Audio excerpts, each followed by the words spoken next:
और राम मंदिर में कथित गबन मामले में मुख्यमंत्री योगी आदित्यनाथ का बयान। एसआईटी की रिपोर्ट आने के साथ ही एक्शन शुरू हो गया। अब दूध का दूध और पानी का पानी हो जाएगा। आस्था के साथ खिलवाड़ बर्दाश्त नहीं है। तो देखिए, एक बार फिर से मुख्यमंत्री योगी आदित्यनाथ ने इस मामले पर बड़ा बयान दिया है और दूध का दूध और पानी का पानी हो जाएगा। ये उन्होंने कहा है कि आस्था के साथ खिलवाड़ बर्दाश्त नहीं है। तो राम मंदिर में कथित गबन मामले में मुख्यमंत्री का बयान आपको बता रहे हैं, जहां पर एसआईटी की रिपोर्ट आने के साथ ही एक्शन शुरू हो चुका है, उन्होंने कहा। और अब दूध का दूध और पानी का पानी हो जाएगा, ये उन्होंने कहा। अयोध्या हम सबकी आस्था की प्रतीक है, भारत के सनातन धर्म की आस्था की प्रतीक है। अयोध्या पर आक्षेप मत करो। प्रभु श्री राम की मर्यादा का पालन करना सीखो। और अयोध्या के बारे में जो कतिपय समाचार मिल रहे थे, हमने कहा था एसआईटी गठित की गई है। एसआईटी की रिपोर्ट आने के साथ ही हमारी कार्रवाई भी प्रारंभ हो जाएगी। और आपने देखा होगा, एसआईटी की रिपोर्ट आई, तुरंत कार्रवाई प्रारंभ हो गई। और मैं आश्वस्त करता हूं, जो मैंने कहा था, दूध का दूध और पानी का पानी हम करके रहेंगे। जन आस्था के साथ खिलवाड़ स्वीकार्य नहीं।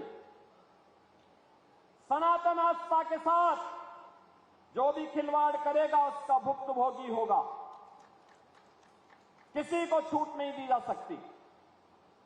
लेकिन बहनों और भाइयों, मैं आप सबको इस बारे में भी कहना चाहूंगा, पूरे प्रदेशवासियों से मैं कहना चाहूंगा, सभी राम भक्तों से मैं अपील करना चाहूंगा,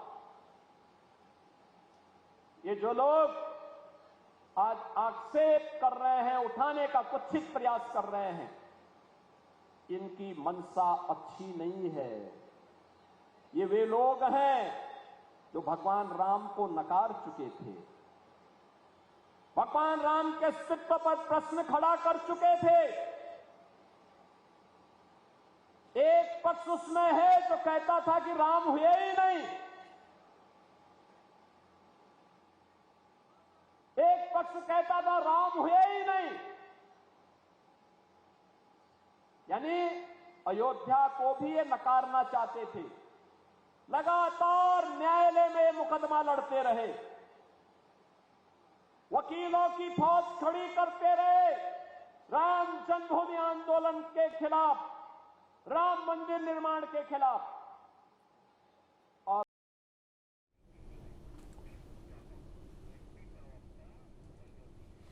और हमारे साथ एसपी प्रवक्ता भुवन जोशी जुड़ गए हैं। सर, न्यूज स्टेट पर आपका बहुत स्वागत है। राम मंदिर में कथित गबन का मामला सामने आया, उसके बाद एसआईटी का गठन हुआ और फिर जांच हुई और 8 गिरफ्तारियां और फिर अब 2 इस्तीफे भी आ चुके हैं। किस तरह से कार्रवाई को देख रहे हैं आप? देखिए, आज देश जिस बात को याद कर पा रहा है, वो 4 लाइन की बात मैं आपसे कहना चाहता हूँ। अयोध्या में फिर शकुनी बैठे हैं, चौसर पर राम का चढ़ावा लूटे हैं, धर्म की आड़ में धंधा चला रहे हैं और हम हैं कि जयकारा लगा रहे हैं। ये टोटल जो लूट है भारतीय जनता पार्टी की सरकार में हुई। चंपत राय ने आस्था को हमारी चंपत लगा दिया और जो आज माननीय अखिलेश यादव जी ने विपक्ष के नेता के होने का सारे देश की जनभावना को उठाने का काम करा, उसका कारण है कि एसआईटी गठित हुई और एफआईआर आज हुई। लेकिन हमें लगता है फिर भी ये केवल बड़ी मछलियों को बचाने का प्रयास है। छोटी मछलियों से कुछ नहीं होगा जब तक बड़े शीर्ष लोगों पे बैठे हुए लोग अपने पदों पे रहते हुए इस देश की जो भावनाएं आहत हुई हैं, उसको हमें लगता है कि न्याय नहीं मिल पाएगा। भगवान राम अगर ऊपर से देख रहे होंगे तो आज कह रहे होंगे कि मेरी छत भी सुरक्षित नहीं है, छत भी लीक हुई है, जमीन घोटाला इन्होंने करा है, राम रसोई बंद हुई है और चढ़ावे की चोरी से तो देश शर्मसार हो गया है।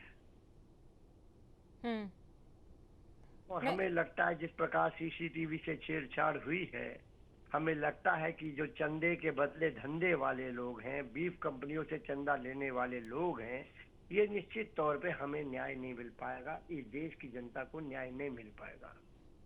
लेकिन सर वहां पर जो श्रद्धालु पहुंच रहे हैं, जब उनसे हमारे संवाददाता ने सुबह बात की थी तो वो तो कह रहे हैं कि जिस तरह से एसआईटी के गठन होने के बाद कार्रवाई हुई, 8 लोगों की गिरफ्तारी हुई, तो कहीं ना कहीं संतुष्ट नजर आ रहे हैं। भीड़ तो अभी भी श्रद्धालुओं की बरकरार है। नहीं, भीड़ तो राम की प्रति है। भीड़ कोई चंपत राय को या माननीय योगी जी को देखने नहीं आ रही है। राम हमारी आस्था का विषय है।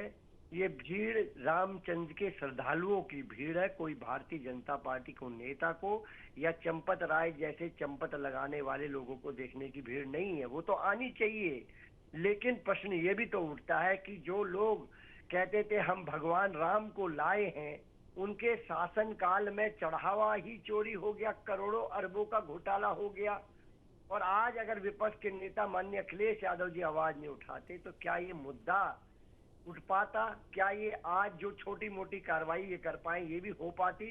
या चंदे की चोरी? सर चूंकि आप कार्रवाई की बात कर रहे हैं तो 1990 की घटना भी आपको याद होगी। फिर कार सेवकों पर गोलियां चलाई गई थी, उस समय फिर कार्रवाई क्यों नहीं हुई? किस तरह से उस समय कार्रवाई होनी चाहिए थी? उसी कार सेवकों की गोली चलाने वाले निपेंद्रा मिश्रा जी को इसी ट्रस्ट का अध्यक्ष बनाया गया, ये भी भारतीय जनता पार्टी। और ये जो ट्रस्ट सर उस समय तो आपकी सरकार थी ना, लेकिन उसमें बोलने का काम करा निपेंद्र मिश्रा ने, कहा कि ये आदेश मेरा था। आप सोशल मीडिया चेक करिएगा मैडम, आप एक जिम्मेदार पत्रकार हैं, चेक करिए। उन्होंने कहा कि ये आदेश मेरा आदेश था, माननीय मुलायम सिंह जी का ये कोई आदेश नहीं था। ये सोशल मीडिया पे चल रहा है। उस निपेंद्र मिश्रा को जिसने हजारों लाखों कार्यसेवकों पर गोली चलाई, वो उसको निपेंद्र मिश्रा को सम्मान देने का काम आप लोग कर रहे हैं। और आज जब ये लूट हुई है, डकैती हुई है, देश की भावनाएं आहत हुई हैं, राम को मानने वालों की आस्था पर चोट पड़ी है, तब ये सरकार किस मुंह से इस तरह की बातें कर पा रही है? मेरी समझ से परे है। सर तो फिर समाजवादी पार्टी के जो पूर्व नेता स्वामी प्रसाद मौर्य थे, जिन्होंने रामचरितमानस की चौपाइयों पर प्रतिबंध लगाने, उसे काल्पनिक जैसी बातें कही थी, उस पर भी कुछ बोल देते हैं आप लोग? स्वामी प्रसाद मौर्य जी हमारी पार्टी का कोई अंग नहीं है। पार्टी द्वारा उनको जब कहा था तब थे ना सर उनके, हाँ तो हटा दिया ना उनको। आज हम क्या कह रहे हैं, ये न्याय इसलिए नहीं हो पा रहा जब तक ट्रस्ट के जिम्मेदार लोग इस्तीफा नहीं देते, तब तक इस देश को न्याय नहीं मिल पाएगा। भगवान राम की आस्था पर जो वार हुआ है वो ठीक नहीं हो पाएगा। जिम्मेदार व्यक्तियों को हटाना चाहिए। अगर मौर्य जी ने कुछ कहा है तो उनको हटा दिया गया। जाना हमारी पार्टी के महासचिव ने इस्तीफा दे दिया है, आपको अभी के अपडेट बता देती हूँ, इस्तीफा दे दिया गया है। मैं आपसे कहना चाहता हूँ, जब तक ये किसकी वजह से हो पा रहा है? ये मुद्दा आपके पास कहाँ पर आया, कहाँ से आया, किसने उठाने का काम करा उत्तर प्रदेश में? आप चेक करिएगा, फैक्टों को चेक कराइएगा। क्या नेता माननीय हमारे नेता अखिलेश यादव जी की वजह से ये मुद्दा लोगों के सामने आ पाया, नहीं आ पाया? क्या ये लूट वरना जारी रहती कि नहीं रहती? मैं आपसे पूछना चाहता हूँ। ये जो लूट है, आस्था की जो लूट हुई है, जो ये करोड़ों रुपए का घोटाला हुआ है, 18,000 के लोग। सर अभी जांच जारी है। देखिए सुनिए सर, भुवन जी, अभी जांच हो रही है, अभी एसआईटी का गठन हुआ है, 8 गिरफ्तारियां भी हुई है, पूछताछ भी हो रही है। हमारे साथ महन रामदूत जी भी जुड़ गए हैं। महन जी, आपका बहुत स्वागत है न्यूज स्टेट पर। जिस तरह से अभी 2 इस्तीफे आए हैं, महासचिव चंपत राय ने इस्तीफा दे दिया है, कार्रवाई हो रही है, एसआईटी के गठन के बाद प्रारंभिक जांच रिपोर्ट भी गृह सचिव को सौंप दी गई है। आप इस पूरे मुद्दे को किस तरह से देखते हैं? क्योंकि यहाँ पर अब राजनीतिक प्रतिक्रियाएं भी सामने आ रही है, लेकिन अगर संत समाज का रुख देखा जाए तो वो क्या है? देखिए, वो मुख्य रूप से यहाँ ना तो इस्तीफा मायने रखता है और ना ही कोई अगर ये कहे कि हमारे द्वारा ये उजागर हुआ है वो मायने रखता है। वास्तविक काम है, ये चंपत राय जी को इस्तीफा देने के पहले जब वो महासचिव थे तो उन्हें उस ट्रस्ट का उतने विशेष गौर से ध्यान देना चाहिए था कि ये इतना बड़ा कलंक न लग पाता। और दूसरा, जो कहीं ना कहीं ये मान रहे हैं कि हमारी वजह से ऐसा संभव हुआ, तो उनकी वजह से बहुत कुछ हुआ इस देश में और देश की आस्था के साथ। तो ये इसमें बात वो नहीं है कि राजनीतिक रोटियां सेकना, ये राजनीतिक पार्टियों का काम है। लेकिन मुख्य बात ये है कि ये धर्म पे आघात हुआ है और इस ट्रस्ट के हर वो व्यक्ति दोषी है जिसकी आंखों के सामने ये सब हो रहा था, या तो उसने किया है या ना करते हुए वो मौन रहा।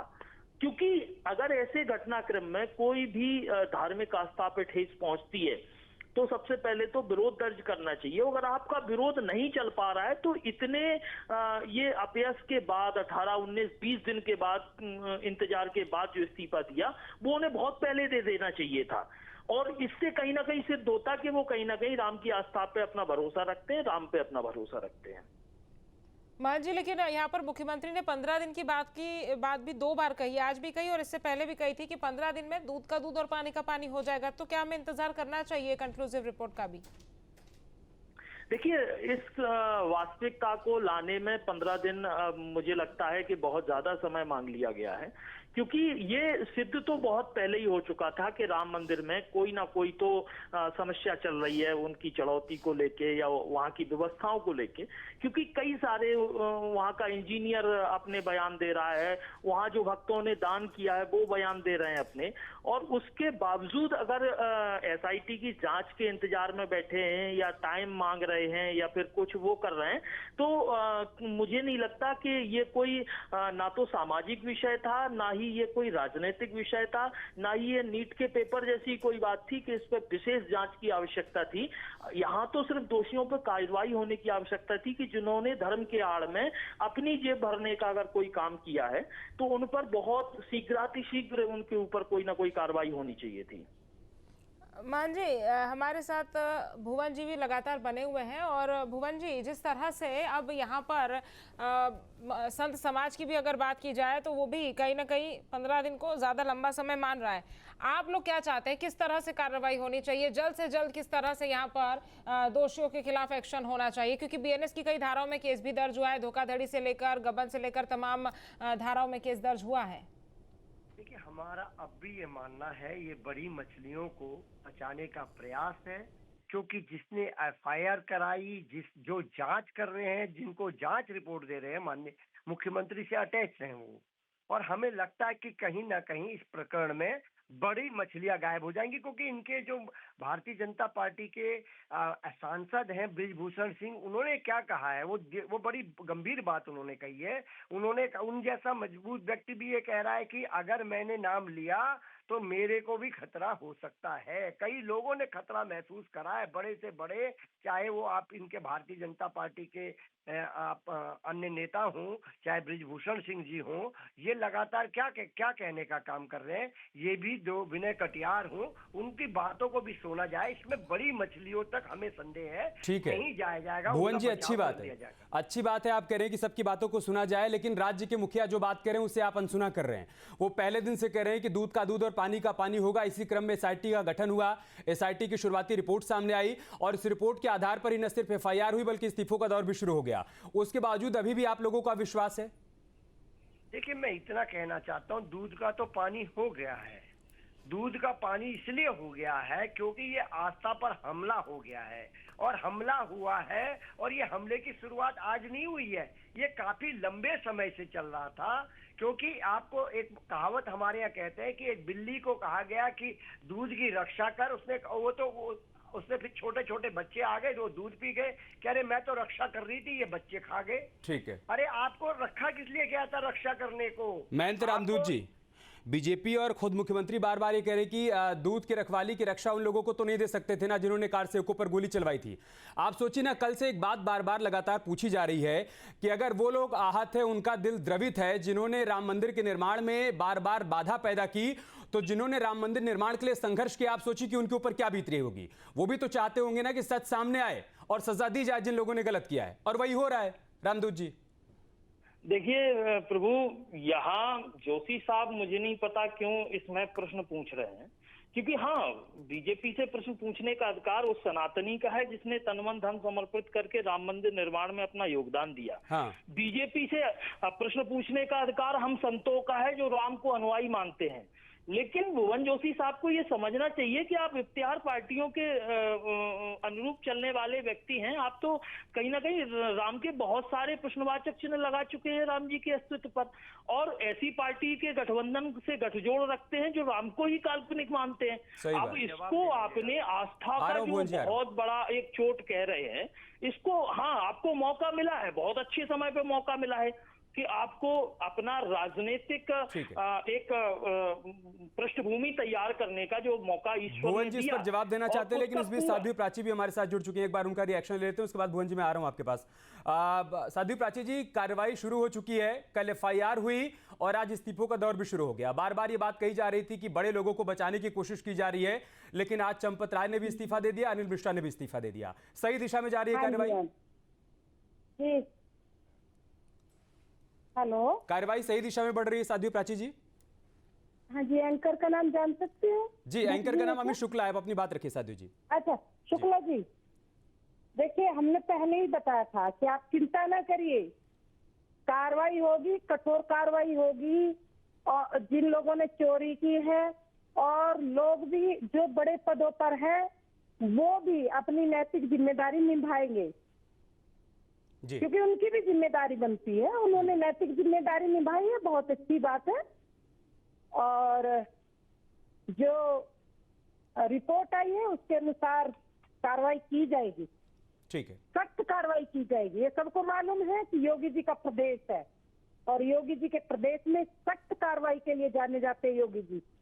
हम सब यही चाहते हैं साध्वी प्राची जी, हम सब चाहते हैं कि सख्त कार्रवाई हो और उसी दिशा में कार्रवाई आगे बढ़ भी रही है। भुवन जी, इससे पहले महेंद्र जी का सवाल था, साध्वी प्राची भी यही बात कह रही है कि हम सब चाहते हैं कि कार्रवाई हो भी रही है। लेकिन आज मुख्यमंत्री योगी आदित्यनाथ ने देवरिया में फिर दोहराया कि उन लोगों को इस मसले पर बोलने का नैतिक अधिकार नहीं है जिन्होंने निहत्थे कार सेवकों पर गोली चलवाई या फिर जिन्होंने प्रभुराम के अस्तित्व को नकार दिया। भुवन जोशी जी, बिल्कुल, मैंने आपके चैनल पे शुरू में कहा था, जिन लोगों ने निहत्थे लोगों पर गोलियां चलवाई, अयोध्या की सड़कों को खून से लाल कर दिया, उनको तो बोलने का हक नहीं। इसी पर जवाब लेते हैं। साध्वी प्राची जी समाजवादी पार्टी के प्रवक्ता हैं, भुवन जोशी इसी पर जवाब दे रहे हैं, सुन लेते हैं भुवन जोशी जी। बेशर्मी कर रहे हैं भाई, ये मैडम क्या तरीका है इनका? वो तो मंदिर में दर्शन तक नहीं करने गए, किसने हक दे दिया उनको? आपने मुझे बोलने बोला या मैं? जी भुवन जोशी जी, आप रखिए अपनी बात। मैं इनसे कहना चाहता हूं, उसी निपेंद्र मिश्रा को आप लोगों ने इस ट्रस्ट का अध्यक्ष बनाया जिन्होंने हत्या करवाई। आप ही लोगों ने बनवाया, अच्छा, हम लोगों ने नहीं बनवाया। वन सेकंड, इसका जवाब मैं दे रहा हूँ। होल्ड ऑन भुवन जोशी जी, आप ये कह रहे हैं कि 8 लोगों पर, जिन 8 लोगों पर एफआईआर दर्ज की गई वो छोटी मछलियां हैं, बड़ी मछलियों को बचाया जा रहा है। निपेंद्र मिश्रा के माथे पर आरोप मढ़ के आप तत्कालीन मुख्यमंत्री को बचाने की कोशिश कर रहे हैं? बिल्कुल उन्हीं का बयान है कि ये आदेश मेरा था, माननीय अच्छा, जी का कोई नहीं है। मुख्यमंत्री जी को जानकारी नहीं थी? तत्कालीन अधिकारी, तत्कालीन पुलिस अपने आप कार्रवाई कर रही थी, फिर मुख्यमंत्री जी कुर्सी पर बैठे काहे थे? सोशल मीडिया में जो उन्होंने कहा है, बयान दिया है, वो पूरे देश के सामने है। और लेकिन मैं इतना तो फिर तो नैतिकता के आधार पर मुलायम सिंह यादव जी को इस्तीफा दे देना चाहिए था ना भुवन जोशी जी, कि अगर मेरे अधिकारी मेरी नहीं सुन रहे हैं, मुझे नहीं बता रहे हैं कि कार सेवकों पर गोली चला ले जा रहे हैं, तो मुझे इस कुर्सी पर रहने का कोई अधिकार नहीं है। हम लोग जनता की अदालत के बीच में गए थे और जनता ने हमें दोबारा चुनकर मौका दिया था, ये देश के सामने। और उसी जनता ने उनको राम मंदिर बनाने का मौका दिया, उन्होंने मंदिर का निर्माण करवाया। और मैं आपको बताना चाहता हूं, आप मेरी बात का जवाब ले लीजिए, फिर मेरे को कुछ और बात करनी कहीं और। मैं आपको बताना चाहता हूं कि आपको मैं न्योता दे रहा हूं, सारे पैनलिस्टों को, कि आप आइए केदारेश्वर, आइए इटावा में, हम लोग वहां पर भव्य शिव जी का मंदिर। क्या तरीका सर, मैं इस तरह का कुछ कह नहीं सकता सर, मैंने किसी के बीच में नहीं करा। आई एम सॉरी टू से मैं। थैंक यू भुवन जोशी जी कि आप निमंत्रण दे रहे हैं, लेकिन वही निमंत्रण तो आपको भी दिया गया था ना, अखिलेश यादव जी को दिया गया था। क्यों नहीं गए आप लोग दर्शन करने के लिए? चले जाते भुवन जोशी जी, चले गए। ऐसे ही बार बार आप लोग भाग जाते हैं, जब सवाल पूछा जाता है जहां पर सवाल कड़वे और तीखे हो जाते हैं तो आप मैदान छोड़कर भाग जाते हैं। साध्वी प्राची जी जी, वो कह रहे हैं केदारेश्वर मंदिर बना रहे हैं, बन जाएगा तो हम दर्शन करने जाएंगे, लेकिन अभी फिलहाल हम लखनऊ में बैठ के या फिर सैफई में बैठ के राम मंदिर पर, राम भक्तों पर और अयोध्या पर ऐसे सवाल खड़े करते रहेंगे। हाँ बिल्कुल, इनकी फितरत यही है शुक्ला जी, इनकी फितरत यही है कि राम भक्तों पर गोलियां चलाई, अयोध्या को लाल कर दिया और अब बैठ करके केवल गंदी राजनीति, सड़ी गली राजनीति करने का षड्यंत्र ये लोग करते, समाजवादी पार्टी के लोग। जी, आज भी मुख्यमंत्री ने कहा साध्वी प्राची जी कि इस पूरे मामले में किसी को भी बख्शा नहीं जाएगा और हम सभी यही उम्मीद कर रहे हैं, हम सभी यही चाहते भी हैं कि इस मामले की बहुत गहराई से जांच हो, क्योंकि लाखों राम भक्तों, करोड़ों राम भक्तों की आस्था का सवाल है। उनके मन में एक प्रश्न चिन्ह पैदा हो गया है कि प्रभु राम के चरणों पर जो चढ़ावा वो चढ़ा रहे हैं, कहीं ऐसा तो नहीं कि कोई और उसका गबन कर रहा है। तो जरूरी है कि ट्रस्ट के ऊपर ट्रस्ट दोबारा से बने और राम भक्तों के अविश्वास को दूर किया जाए। बिल्कुल, और मैं आपके चैनल के माध्यम से एक बात और उठाना चाहती हूँ। जिन लोगों ने संघर्ष किया राम मंदिर के लिए, जो लोग गांव गांव गली गली पहुंच करके रामशिला इकट्ठा करके लाए, उन लोगों को ट्रस्ट में रखिए। ऐसे लोगों को नहीं बात कर रहे कि किसी का ड्राइवर और किसी का गार्ड और किसी का क्या नाम नौकर रख लिया। ये लोग ही गबन करते हैं। आपके चैनल के माध्यम से मांग करती हूँ मैं। जी, जिस तरीके का बयान इस पूरे मसले पर विपक्ष का आ रहा है, चाहे कांग्रेस पार्टी की बात की जाए, समाजवादी पार्टी की बात की जाए, साध्वी प्राची जी, ऐसा लग रहा है कि आहत कम है, आह्लादित ज्यादा हैं। उनको एक मौका मिल गया है कि प्रभु राम पर सवाल खड़े करें, राम भक्तों की आस्था पर सवाल खड़े करें और प्रभु राम की नगरी को बदनाम करने की कोशिश करें। क्या ऐसा ही लग रहा है क्या? देखिए, राजनीति करने वाले, गंदी राजनीति करने वाले आज जरूर बैठ करके सोचना चाहिए उन लोगों को कि राम के देश में रहते हैं, राम के देश में खाते हैं, राम के देश में सांस लेते हैं।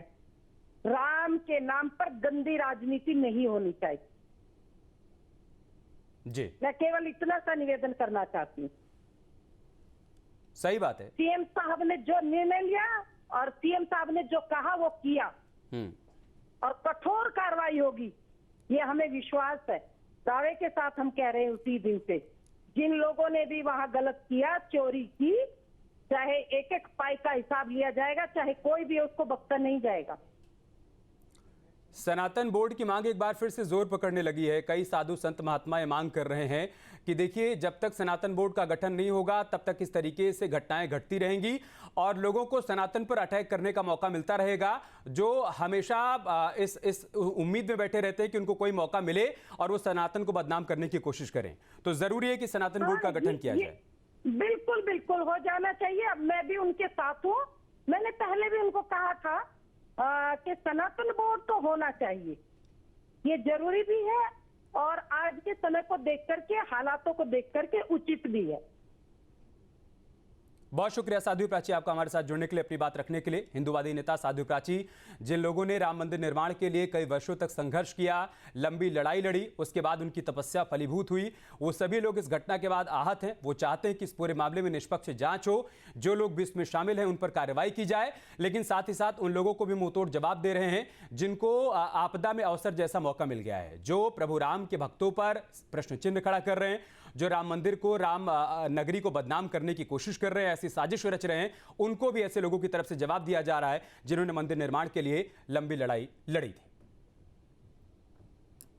आपके मोबाइल पर तुरंत आएगी ब्रेकिंग न्यूज। स्क्रीन पर सबसे पहले दिखेगी बड़ी खबर। देश दुनिया की हर खबर एक जगह। अब आपके मोबाइल पर तुरंत फटाफट इंस्टॉल कीजिए न्यूज नेशन ऐप और रखिए खुद को अपडेट।